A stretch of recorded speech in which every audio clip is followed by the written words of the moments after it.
Thrown into the river by her tribe, the paralyzed Apache woman was saved by a cowboy.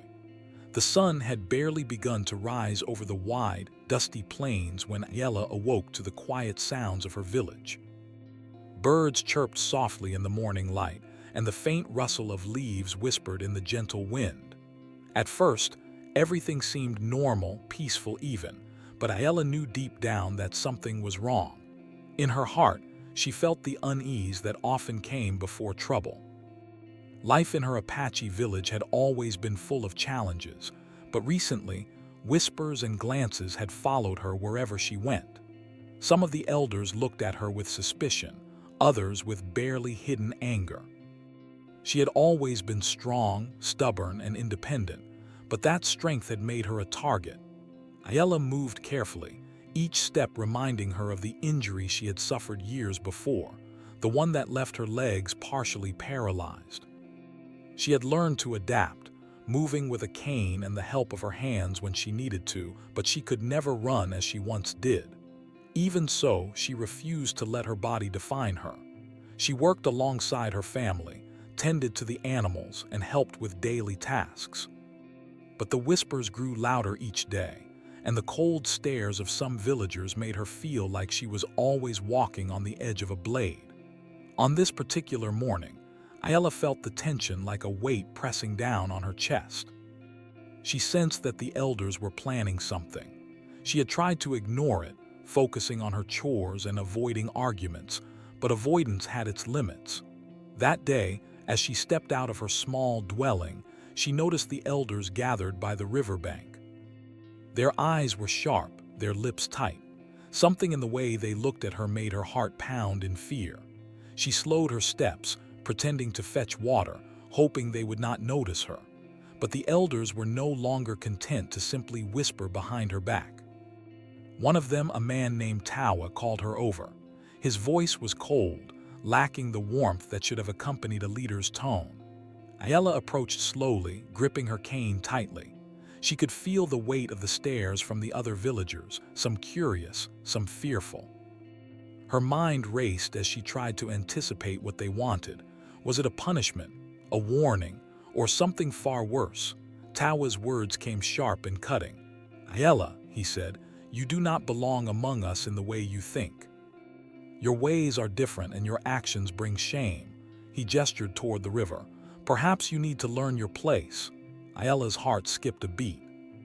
She had always known that some of the elders saw her independence as dangerous, but she had never imagined they would act with such cruelty. Before she could respond, other men joined Tawa, surrounding her. Fear surged through her, but she fought to stay calm. She had survived hardships before, and she would survive this, she told herself. But deep inside, a cold dread began to settle. The elders' intentions became clear when they began pushing her toward the river's edge. She stumbled, her weakened legs trembling under her, but they showed no mercy. Their hands were firm and unyielding. Ayala's voice trembled as she pleaded, "Please, I have done nothing to harm anyone." Her words fell on deaf ears. One elder laughed cruelly as if her fear was a joke. The water roared below, swirling around rocks and debris. It was deep, fast, and dangerous. Ayala knew that the river could carry her away in seconds. Panic gripped her chest. She tried to resist, but her paralysis slowed her movements, and their combined strength overpowered her. With a final shove, she felt herself slipping, losing balance, and then falling into the cold, violent water. The river hit her with a force that stole her breath. She gasped, water filling her mouth, and for a moment she could only struggle to keep her head above the waves. Panic set in, and fear threatened to take over completely. Ayala's body fought to stay afloat, but her injury made it nearly impossible. Her arms flailed, searching for something to grab onto, anything that could save her. The current was strong, pulling her downstream, twisting and turning her with every second. Rocks scraped against her skin, and the water battered her face and body. Amid the chaos, Ayala's mind flashed with memories. She remembered the times she had run freely as a child, the laughter of her friends, the warmth of her family, and the lessons her mother had taught her about courage. She thought of her father, who had always told her that strength was not just in the body, but in the spirit. Clinging to those memories, she forced herself to focus, paddling and kicking as best she could, even though her legs refused to respond fully. Every breath was a fight, every movement a challenge. The river carried her far from the village. She could no longer see the faces of those who had betrayed her. Isolation settled over her like a heavy blanket. Cold seeped into her bones and her muscles ached from the constant struggle. Yet, somewhere deep inside, a spark of determination refused to die. She would survive, she promised herself. She would not let the betrayal define her life.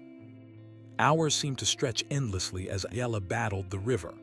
Her body was exhausted, her strength waning, but then, faintly, she saw a figure on the riverbank. A man, tall, rugged, wearing the worn clothes of a cowboy, was moving toward the water. His eyes were sharp, scanning the river as if he had been searching for someone. Ayala tried to shout, but the water swallowed her voice. She waved her hands desperately, hoping he would notice. The cowboy did see her. Without hesitation, he plunged into the river, wading through the strong current with determination. His movements were steady, controlled, and his presence brought a glimmer of hope to Ayala's heart. She felt herself being lifted, carried away from the river's grip, toward safety. The water that had threatened to claim her now seemed to retreat in the presence of this stranger. When he finally set her down on the riverbank, Ayala collapsed, shivering and gasping for air. The cowboy, whose name she would later learn was Silas, covered her with a blanket, speaking in calm, reassuring tones. His voice was firm yet kind, and for the first time since the attack, Ayala felt a sense of safety. She looked up at him, her eyes filled with gratitude and relief, realizing that she had been given a second chance at life. As the sun climbed higher in the sky, Ayala lay on the riverbank, exhausted but alive. The betrayal of her tribe had left deep wounds, both physical and emotional, but in that moment she understood something vital. Survival was possible, and there were still good people in the world willing to help. Silas stayed by her side, gently tending to her injuries, offering water and speaking words of comfort. Though she could not walk properly, she felt a flicker of hope for the future. The events of that morning would remain with Ayala forever. She had faced the ultimate betrayal, fought against the cruel force of nature, and survived against impossible odds. The river, which had seemed so threatening and merciless, had become the stage of her rebirth. With Silas's help, she would begin the long journey toward healing, independence, and, eventually, a new life that was truly her own. After the river had released her from its violent grasp, Ayala lay on the riverbank, shivering and exhausted. Her clothes were soaked and clung to her frail body, and every movement reminded her of the partial paralysis that made walking so difficult. But for the first time since that terrible morning, she felt a strange mix of relief and hope. She had survived.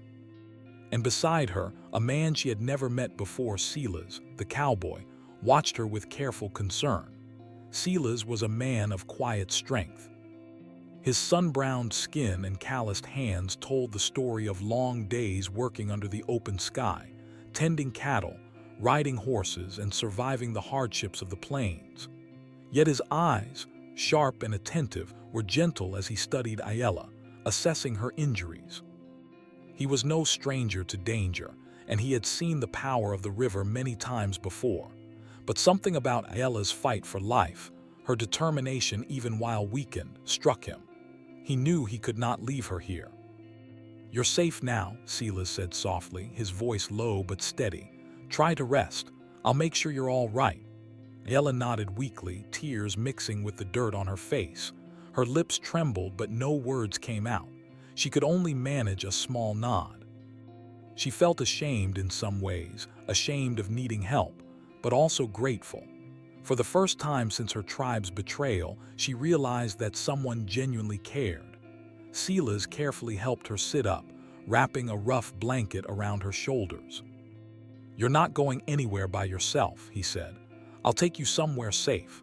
You need warmth and food, and you can't make the journey on your own like this." Ayala's eyes filled with a mixture of fear and relief. She had no home to return to, no one she could trust after what had happened.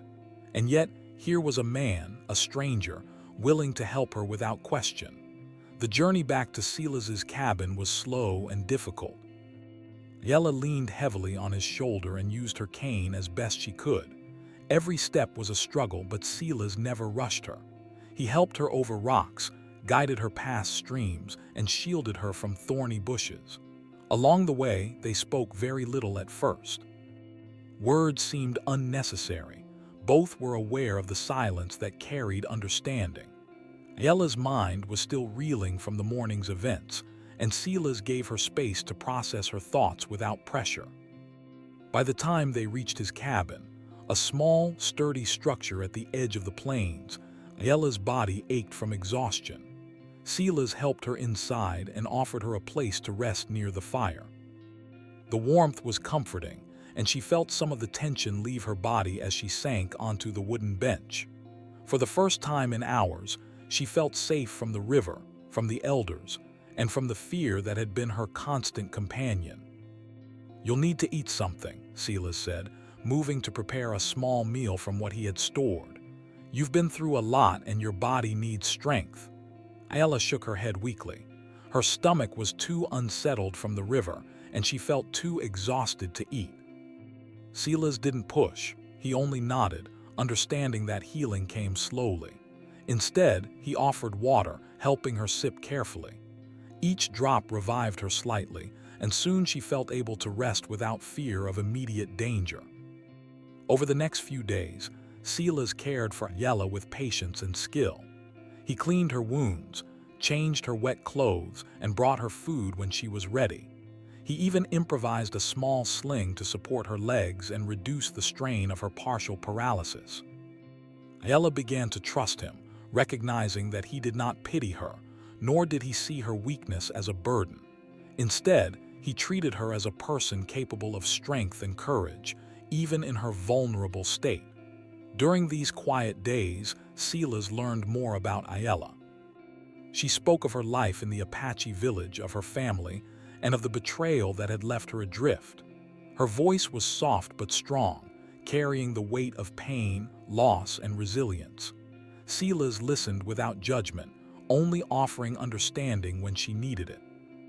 He admired her courage, the way she had fought for her life in the river, the way she refused to give in to despair. "You're stronger than you realize," Silas said one evening as they watched the sun set over the plains. The sky blazed with gold and red, and the air was filled with the quiet hum of insects and the distant calls of birds returning to their nests. "You survived something most people wouldn't even imagine. That shows more strength than most men I know." Ayala looked at him, a small, tired smile forming on her lips. For the first time, she felt seen, not just as a survivor of tragedy, but as a person with spirit and worth. As days turned into weeks, Ayala's physical strength slowly returned. She could move more easily, though her paralysis still limited her. Silas encouraged her to adapt, teaching her ways to navigate the cabin and the surrounding land independently. He showed her how to climb stairs safely, how to carry water without straining herself, and even how to ride a small cart he had built to help her move around more freely. These lessons were not just practical, they were lessons in hope and self-reliance. Ayala also began to observe Silas more closely. He was a man of few words, but his actions spoke volumes. He tended to his small farm, cared for animals, and even helped travelers in need when they passed by. She realized that he had a quiet code of honor, a sense of responsibility to the world around him that matched her own values. Slowly, she felt herself drawn to his presence, not out of necessity, but out of admiration and trust. One afternoon, as they worked together to repair a broken fence, Ayala spoke of her dreams, small ones, simple ones. "I want to walk again one day," she said softly. I want to move freely, even if it's not like before.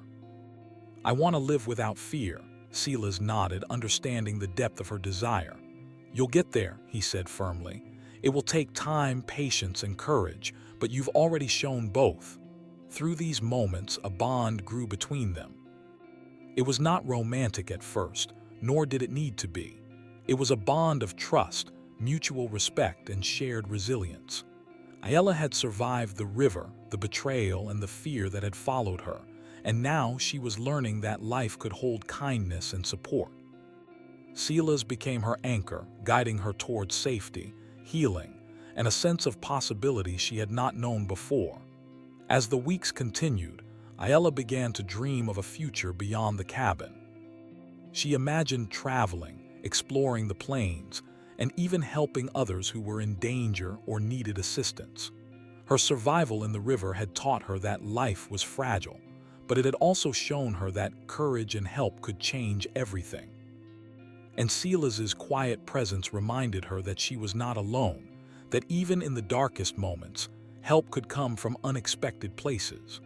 One morning, as the first light of dawn painted the sky, Ayala rose from her bed, feeling stronger than she had in weeks. She moved with more confidence, leaning on her cane but walking steadily toward the door. Silas was already outside, preparing for the day's work. He looked up and smiled when he saw her. "Good morning," he said simply. "You look like a survivor." Ayala smiled back, a genuine warmth in her eyes. "I feel like one," she replied. In that moment, the trauma of the river and the betrayal of her tribe seemed distant, though never forgotten. She had been given a second chance, a chance to heal, adapt, and grow stronger. And with Silas by her side, she knew that she could face whatever came next. The plains stretched out before them, wild and open, full of challenges but also full of opportunities. Together, they would face those challenges, and Ayala would learn that survival was not the end. It was the beginning of a new life. Days turned into weeks, and weeks slowly into months. Life at the small cabin had settled into a rhythm, but it was far from easy. Ayala's body, still weakened from her fall into the river, required constant care and patience. Each day, she faced the challenges of her partial paralysis, the struggle to move without help, the aching muscles, and the constant reminder that she could no longer walk as she once had. But for the first time, she felt a spark of determination that was stronger than her fear. Silas remained patient and supportive. He never rushed her, never criticized her, and always encouraged her to try again when she faltered. He adapted tasks so she could participate, and he found creative ways to make her more independent.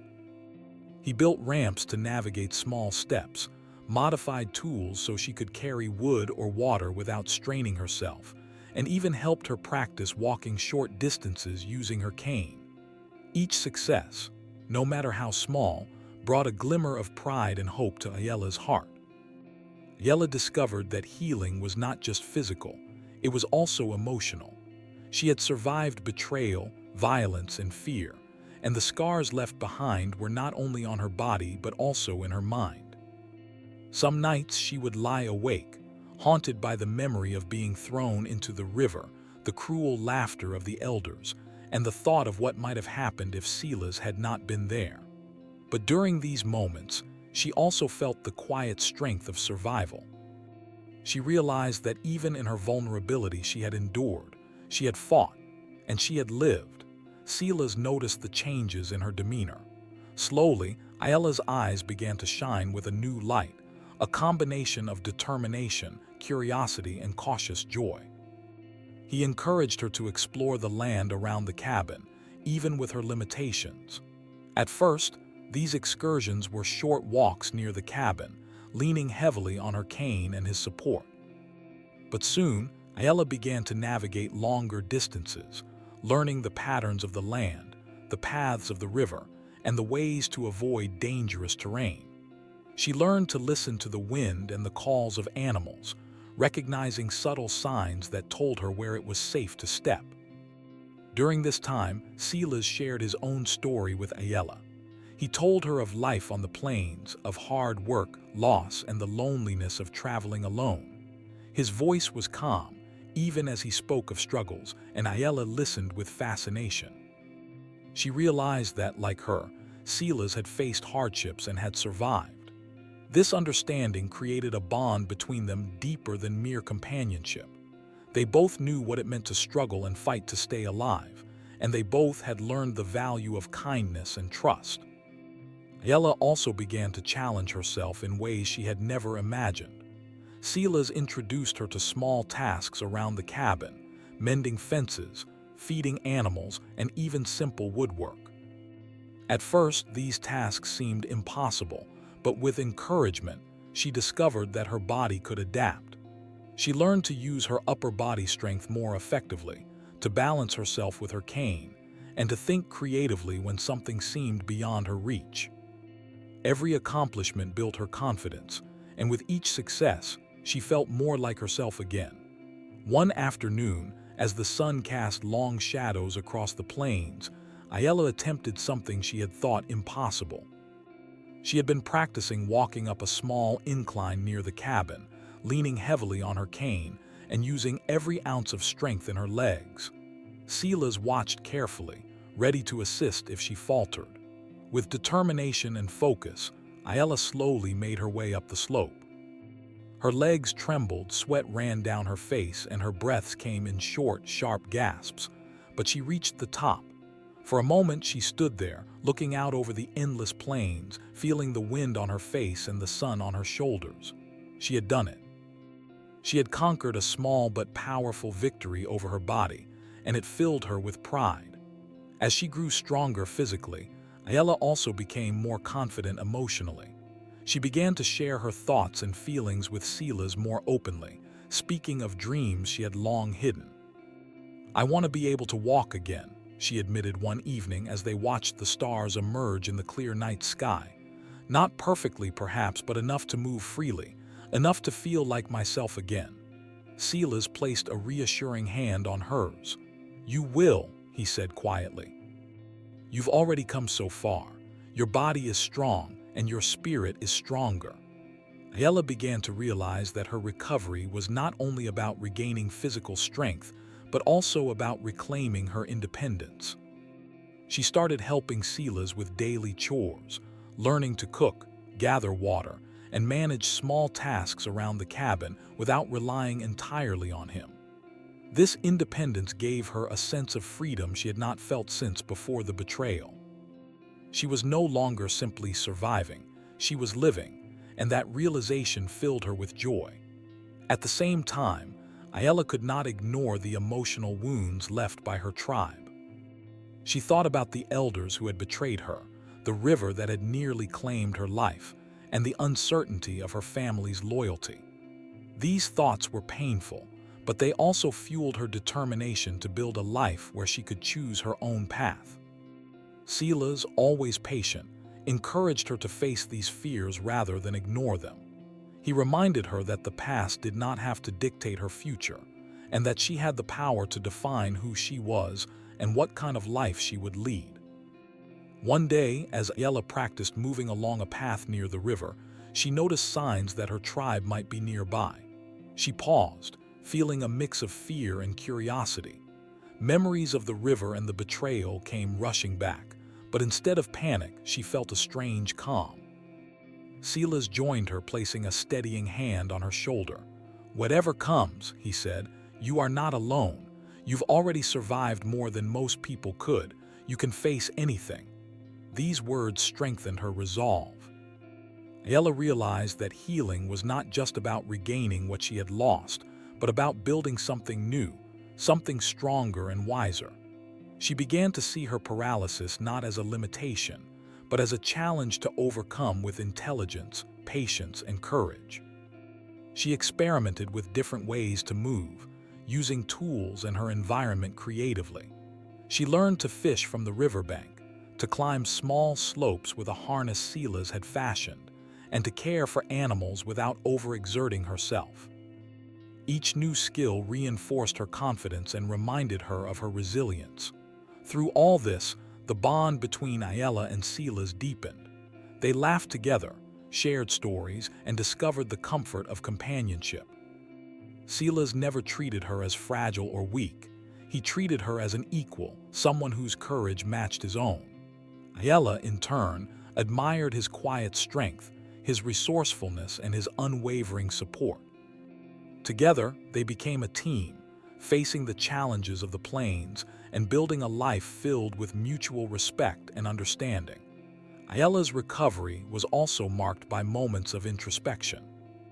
She spent long hours looking at the horizon, thinking about what had happened and imagining what lay ahead.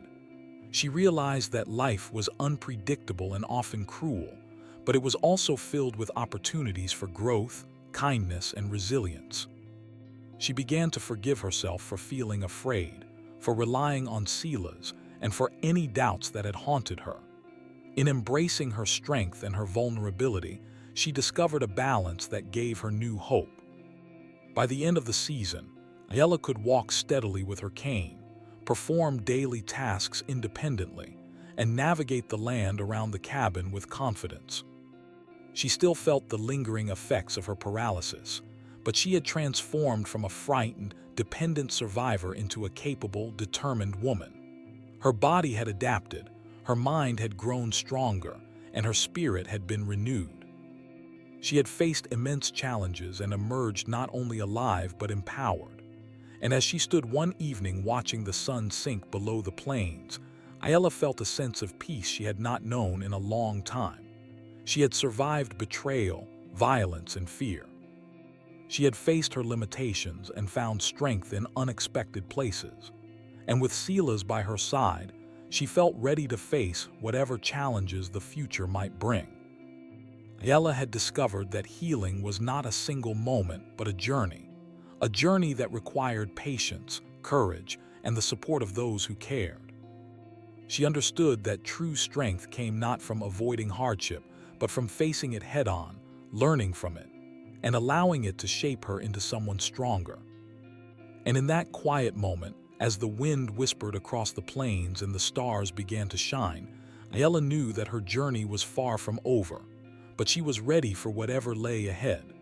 The weeks passed quietly at the cabin, but peace can be fragile, especially when the past has left deep scars.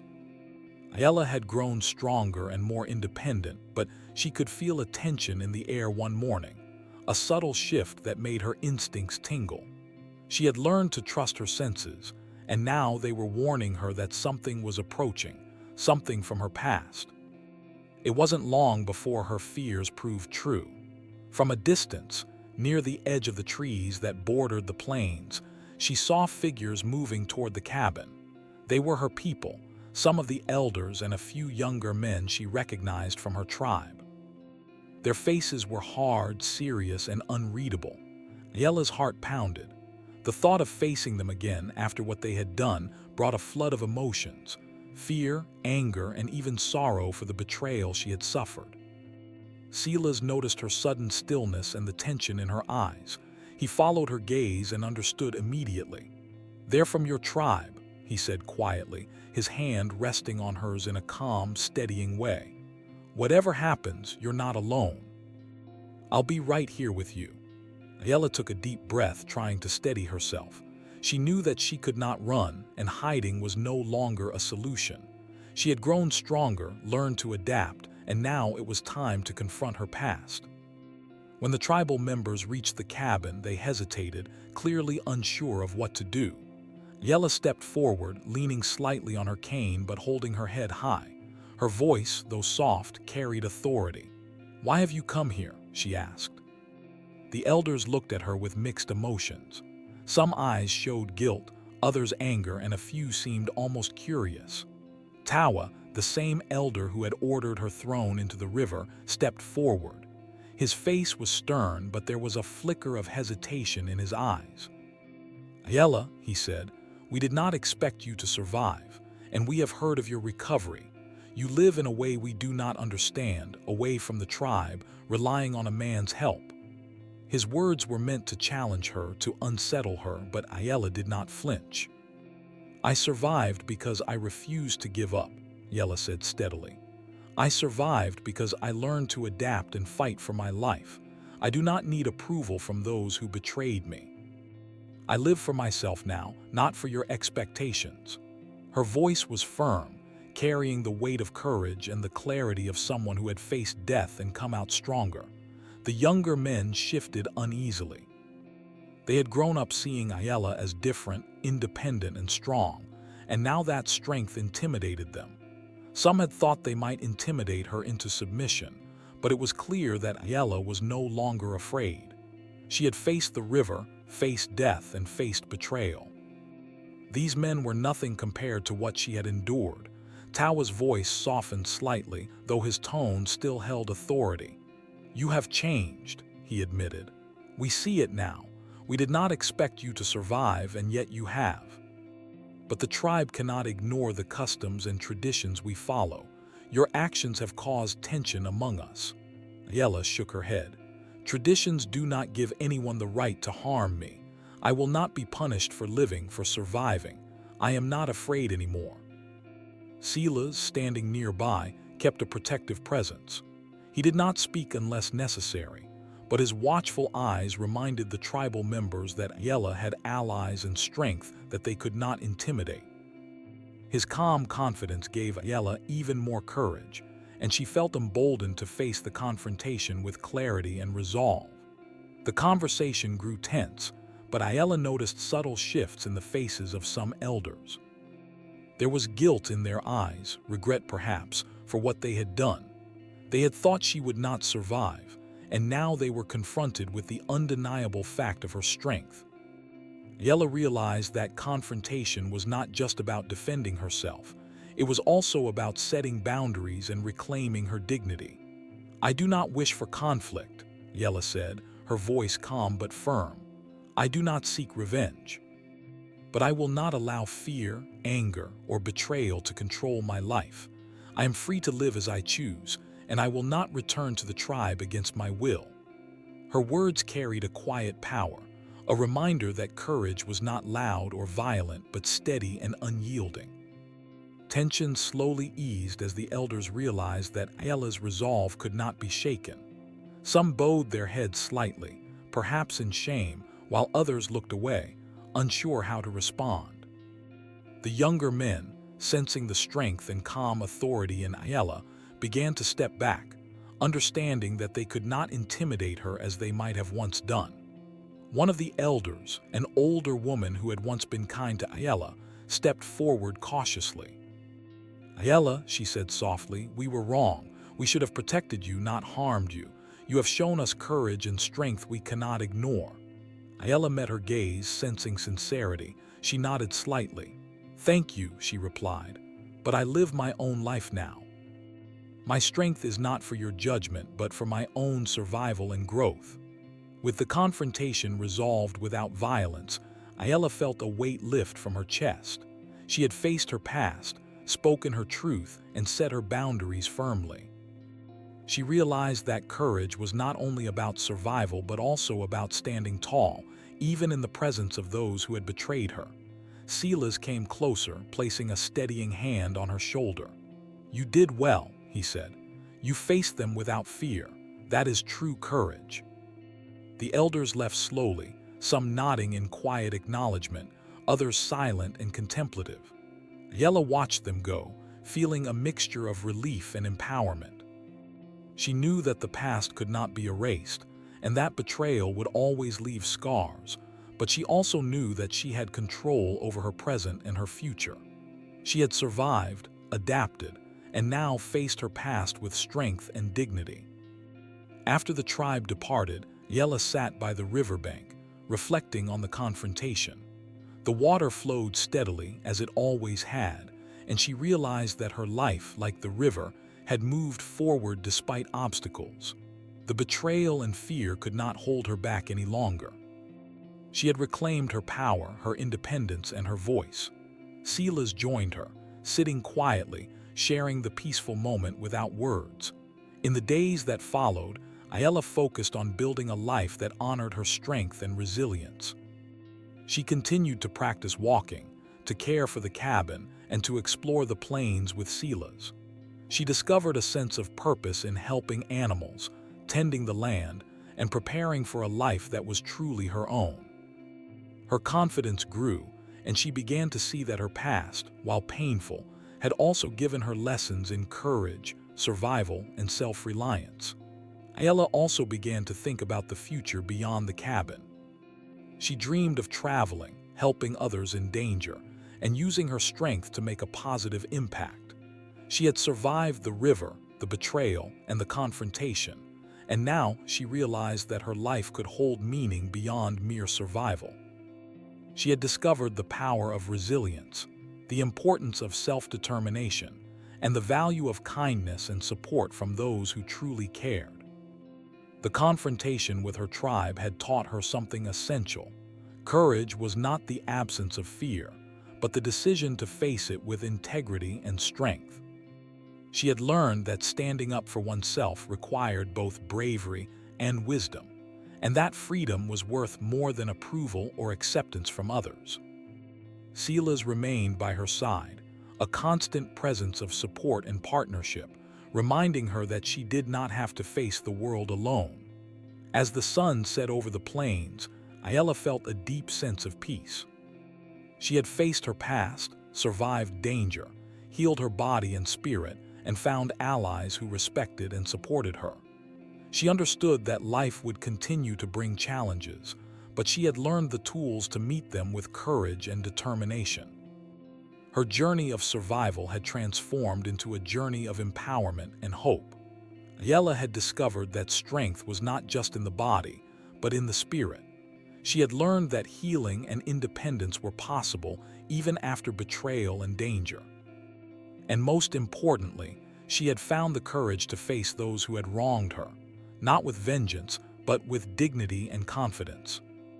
Her life was her own now, and she was ready to embrace it fully, knowing that the challenges ahead could be met with resilience, wisdom, and courage. The confrontation with her tribe had left Ayala with a deep sense of relief and newfound strength. She had faced betrayal, danger, and fear, and she had emerged with her dignity intact.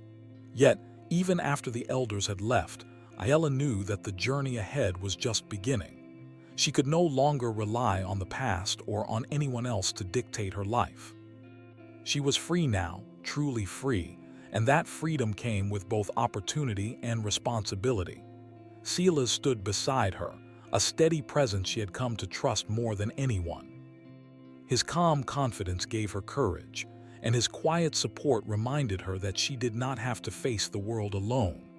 Together, they began to think about what life could be beyond survival, beyond fear, beyond the shadows of the past. Ayala's body was stronger than it had been in months, her mind was sharp, and her spirit burned with the determination to live fully. Ayala decided to focus on her independence first. Even with her partial paralysis, she could live a meaningful life if she adapted carefully and creatively. She began organizing the cabin and surrounding land to suit her needs. Silas helped her modify tools, build supports, and create small systems that allowed her to move freely and accomplish daily tasks without constant assistance. Each improvement was a small victory, a reminder that she could shape her environment to meet her needs rather than being limited by her body. With her immediate surroundings more manageable, Ayala began to explore the wider land.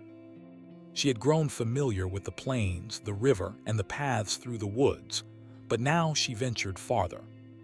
She learned to read the signs of nature, where the water was safe to cross, which paths were solid enough for her to navigate, and how to anticipate storms and changes in weather. Silas often accompanied her, offering guidance and support, but he encouraged her to try things on her own whenever possible. This independence filled her with pride. She realized that survival was not enough.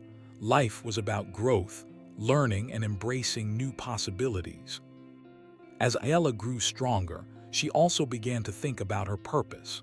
She remembered the fear she had felt when thrown into the river, the helplessness of being betrayed, and the struggle to survive. She thought of others who might be in danger, lost, or without help, and she decided that she wanted to do something meaningful with her life. She began helping animals in need, tending injured birds and stray livestock, and learning the rhythms of the land so she could anticipate problems before they became disasters. Each act of care strengthened her sense of purpose and reminded her that she could make a difference. Silas, too, played a role in her growth. He taught her practical skills, riding horses with modified saddles, caring for the animals, and even basic survival techniques for the plains. But more importantly, he taught her patience and resilience. "Life will throw challenges at you," he said one evening as they sat by the fire. "But strength is not about never falling. Strength is about getting up, adapting, and moving forward. You've already proven you can do that, Ayala." His words sank deep into her heart, giving her confidence that no challenge would be too great. Despite her growing confidence and independence, Ayala never forgot her past. She thought of her tribe, of those who had betrayed her, and of the river that had nearly claimed her life. But instead of bitterness, she felt understanding.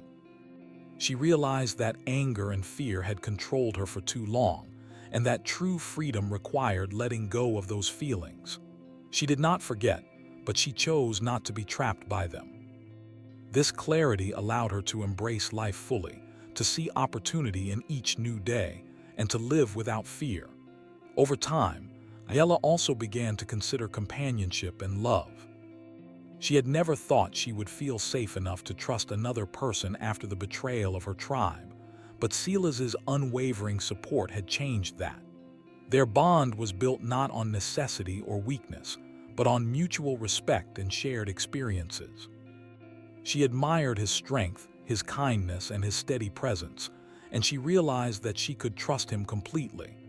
Their connection was quiet but deep, a partnership forged through survival, courage, and understanding. Ayala and Silas continued to build their life together, finding joy in simple moments.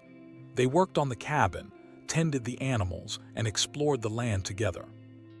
They shared meals, watched the sun rise and set over the plains, and talked late into the night about dreams, hopes, and memories. For Ayala, these days were filled with a peace she had never known. The fear that had once dominated her life was replaced with purpose, confidence, and a sense of belonging that was entirely of her choosing. As seasons changed, Ayala also began to teach herself and practice skills that she had never imagined possible. She learned to craft tools, repair fences, and even carve wood for practical and decorative purposes. Each skill made her more independent and gave her confidence that she could face life on her own terms. She began to see that her body's limitations were not a barrier, but a challenge to overcome with creativity and determination. Each day became an opportunity to grow stronger, wiser, and more capable. One bright morning, Ayala stood by the river, the same river that had once threatened to take her life. She looked at the flowing water, remembering the fear and panic she had felt, but now she saw it differently. The river, once a symbol of danger and betrayal, had become a symbol of her survival and resilience. She realized that life's challenges were like the river, sometimes violent, sometimes calm, but always moving forward. And like her, the river had endured and continued its journey, shaping the land and finding its path. Ayala decided to give back to others. She began helping travelers and neighbors who were in need, offering guidance, care, and support. Her experience had taught her that strength was not just about surviving, but about helping others survive as well. She became known in nearby settlements as a woman of courage and wisdom, someone who could face adversity with grace and strength. Her reputation grew, not out of pride, but from the kindness and help she offered freely to those around her. Silas and Ayala's life together was marked by quiet joy, shared work, and mutual respect. They faced challenges, of course, storms, illness, and the occasional threat from the wild. But together they overcame each obstacle. Their partnership was not one of dependency, but of equality, with both supporting the other, teaching and learning from each experience. They discovered that trust, patience, and understanding were the true foundations of a lasting bond. Ayala often reflected on how far she had come. From the moment she was thrown into the river by her tribe, to the slow and painful recovery with Silas's help, to reclaiming her independence and facing her past, she had grown stronger in body, mind, and spirit. She realized that life was fragile and unpredictable, but also full of possibility and beauty. Her courage had carried her through, and her determination had allowed her to build a life of meaning and freedom. By the time the years had passed, Ayala had fully embraced her new life. She could move with confidence despite her partial paralysis, care for herself and others, and face the challenges of the plains with wisdom and strength. Her bond with Silas had deepened into a true partnership, built on respect, trust, and shared experience. Together, they had created a life filled with hope, purpose, and resilience. Looking back, Ayala understood that survival was only the first step. True life was about growth, freedom, and the choices one made in the face of adversity. She had learned that courage was not only about fighting for life in the moment, but also about building a future that reflected one's values and strength. She had turned her pain into purpose, her fear into wisdom, and her betrayal into a lesson in independence and self-reliance. As the sun set one evening over the endless plains, Ayala and Silas sat together by the cabin. The sky was painted in shades of orange and purple, and the air was filled with the gentle sounds of nature settling for the night. Ayala felt a deep sense of peace. She had faced unimaginable challenges, survived them, and grown stronger because of them. She had reclaimed her life, her dignity, and her freedom. And now she knew that whatever the future held, she could meet it with courage, wisdom, and hope. Ayala's journey had begun with betrayal and near death, but it ended with freedom, strength, and the promise of new beginnings. She had discovered that life was not defined by the actions of others, but by one's response to those actions. She had learned that true strength came from resilience, adaptation, and the courage to face fear without letting it control her. And most importantly, she had discovered the power of trust, love, and partnership with someone who truly respected her and her journey. The river, once a symbol of danger and death, now reflected the life she had built. It flowed steadily, carrying with it memories of the past but also the hope of the future. Ayala stood at its edge, feeling the wind on her face, the warmth of the sun on her shoulders, and the strength in her body and spirit. She had survived, she had grown, and she had discovered a life filled with possibility. With Silas by her side, she knew that this life was only the beginning of a story defined by courage, resilience, and freedom.